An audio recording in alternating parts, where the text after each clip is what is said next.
The book is Fearful Symmetry. Please welcome Audrey Niffenegger. I'm really good at plot summaries, and you probably don't want to go through it. But I can't summarize this plot for love or money. Really? Well, let me do it. I'll do it for money.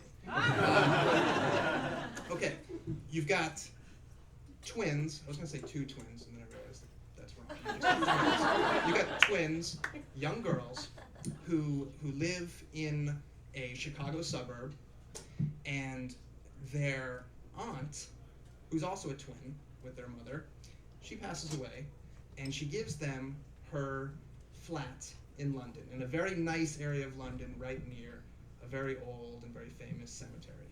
And they move out there, and then shit starts to happen. Is that pretty? Did I get it? That's good. You can write all the jacket copy from now on. Shit starts to happen. Well, my favorite part of the book is, and some of the shit that starts to happen, and I don't think I'm giving anything away, is that there's a, am I giving it away? There's a ghost. There's a ghost. There's a ghost. Can I say who the ghost is? You can say that. Okay. The ghost is the aunt who owned the flat. And she starts wanting to kind of communicate with these girls, as well as her boyfriend who lives downstairs or upstairs? Downstairs. Downstairs, right. And the girls, the part that I like the most about the book, and the story is great, and I like the whole thing, is the relationship between the two girls. And they're identical twins. They're also mirror twins. What is that? Is that a real thing? That is a real thing, yeah. It happens when identical twins are separating. Sometimes they just separate kind of like that, but mirror twins separate like that. So they kind of peel away from each other. And sometimes with the mirroring, it's super subtle, and even the people who have it don't necessarily notice it. It might just mean that, you know, one twin has a mole on one side and the other one has on the other side or something like that. But in the case of my lovely fictional twins, one of them is completely reversed inside. So all her organs are the opposite of the way they should be. So like her heart's on the right and everything's all mirrored. Is that possible? It is. Really? It's super rare. Yeah. But hey, this is fiction, so let's throw in all the crazy. So anyways, one of them is quite, she's more the domineering, she's much more healthy. The other one is a little bit brittle. But it's not as simple as that. The Julia, who is the stronger one, in the end kind of needs Valentina, the weaker one, maybe more than Valentina needs Julia. What was it about twins as characters and that type of such a close relationship that kind of appealed to you as characters? The twins are interesting to me because I have this kind of ongoing train of thought that has to do with relationships, about how you're kind of damned if you do and damned if you don't. Mm-hmm. With the twins, this idea that you would be born with someone and be raised up with them and have all the same experiences, and yet you would still be an individual.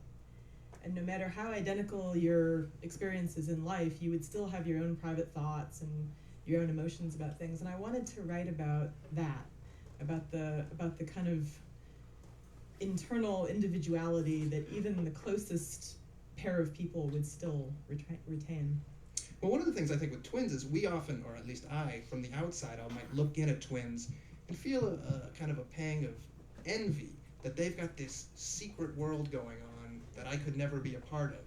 Whereas in the book, you realize that sometimes you want to get out of that world. All the twins that I spoke to in my research were single, individual people, and I would say when I was working on I have a twin. Well, you're not a twin, I've known you for years. No, I am. And it would turn out that they did indeed have a twin, but like they hadn't spoken for 10 years, or one of them lived in Seattle or something. I mean, they had split up, like a couple. I mean, they had... Sure. Yeah. Did you have like a set of twins? Like I feel like every high school has a set of twins. Identical twins. Yeah. It's like they're dished out at the great twin planet. Of course, like, these you go to days. that high school. You go to that high school. But these days, I'm sure there's like loads of twins and triplets because of IVF. So it's all a twinny universe now. So 20 years from now, the book would be about quadruplets. Yeah. So the book also takes place at a famous cemetery. Mm-hmm. Can you tell us a little bit about that? And you're also a tour guide at that cemetery. It's true. The book is set in London, and everything takes place either in or near Highgate Cemetery. How many people are familiar or have been? Anybody out there? I see one raised hand. Okay, we'll fix that. Highgate Cemetery is the place where people like Karl Marx, George Eliot, the Rossetti family, Charles Dickens's family. It's a Victorian cemetery that's completely over the top. And at one point, it ran out of money and was closed. And during that period, nature just kind of moved in and took over.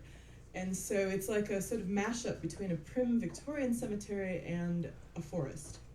So it's got that Gothic thing absolutely to the max.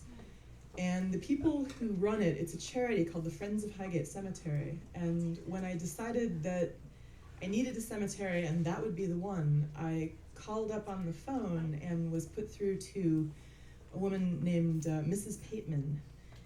And Mrs. Pateman at the time was 82 years old and very strict. And so I said, oh, well, hi, I'm a writer, I'm from Chicago, and I was hoping to base a novel in your cemetery.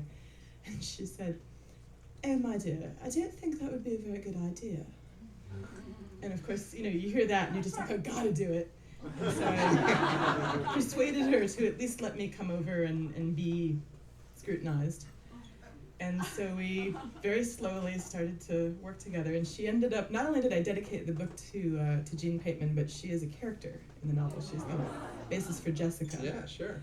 And it was great. I mean, it was absolutely phenomenal experience. And I still give tours there, but don't show up expecting to see me because it's very intermittent because it's a long commute.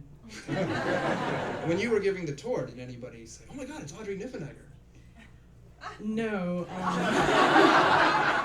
Although Jean, as our friendship developed, Jean would frequently introduce the tours, and so we'd be standing there, huddled in our overcoats, and the tourists are all huddled together, and Jean is saying things like, well, my dears, you're in for a unique experience. This is Audrey Niffenegger, and she's a famous novelist. And then they would all look at me with complete indifference. And, it